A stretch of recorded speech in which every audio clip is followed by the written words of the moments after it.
প্রিয় সীতাকুণ্ডবাসী, আসসালামু আলাইকুম। আপনারা আমাকে বিপুল ভোটে নির্বাচিত করেছেন। নির্বাচনের যখন মনোনয়নপত্র দাখিল করি, রিটার্নিং অফিসার আমাদের মনোনয়নপত্র বৈধ করেছে। পরবর্তী পর্যায়ে নির্বাচন কমিশন আমাদের মনোনয়নপত্র বৈধ করেছে এবং তারা পরবর্তীতে হাইকোর্টে রিট করেছে, রিটও তাদের খারিজ করে দিয়েছে। পরবর্তী পর্যায়ে সুপ্রিম কোর্ট আপিল করেছে, আপিলের পরও আমাকে ইলেকশন করতে দিয়েছে এবং জনগণ বিপুল ভোটে আমাকে নির্বাচিত করেছে। জনগণের এই বিপুল ভোটের নির্বাচনের রায়কে অ্যাপিলেট ডিভিশনের রায়ের মাধ্যমে এটা জনগণের আকাঙ্ক্ষার প্রতিফলন হয় নাই।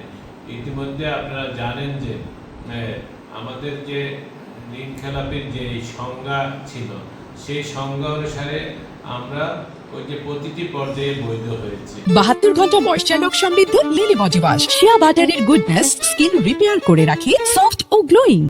এখন যদি অ্যাপিলেট ডিভিশন নতুন কোনো সংজ্ঞা দেয়, অবশ্যই অ্যাপিলেট ডিভিশনের রায়ের বিষয়ে আমাদের মন্তব্য করার কোনো সুযোগ থাকে না। তবে এটা জনগণের আকাঙ্ক্ষার যে প্রতিফলন হয়নি, জনগণের মতামতের যে প্রতিফলন হয়নি, সেটাই হলো বিবেচ্য বিষয়।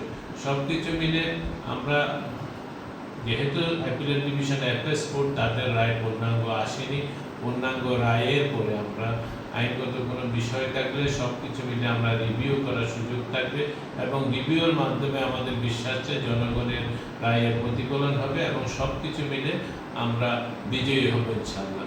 এবং অ্যাপিলেট ডিভিশন রিভিউ রায়ের মাধ্যমে আমরা বিজয়ী হব ইনশাআল্লাহ। আমরা জনগণের পাশে সবসময় আছি।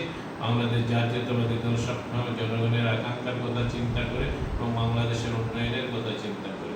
আমাদের এর মাধ্যমে বোঝাই যায় যে আমাদের এই বিচার বিভাগ স্বাধীন আছে এবং সব কিছু মিলে স্বাধীনভাবে কাজ পরিচালনা করছে।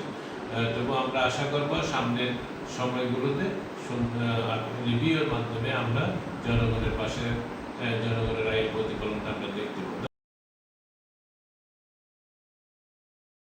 72 ঘন্টা ময়েশ্চার লক সমৃদ্ধ লিলি বডি ওয়াশ, শিয়া বাটারের গুডনেস স্কিন রিপেয়ার করে রাখে সফট ও গ্লোয়িং।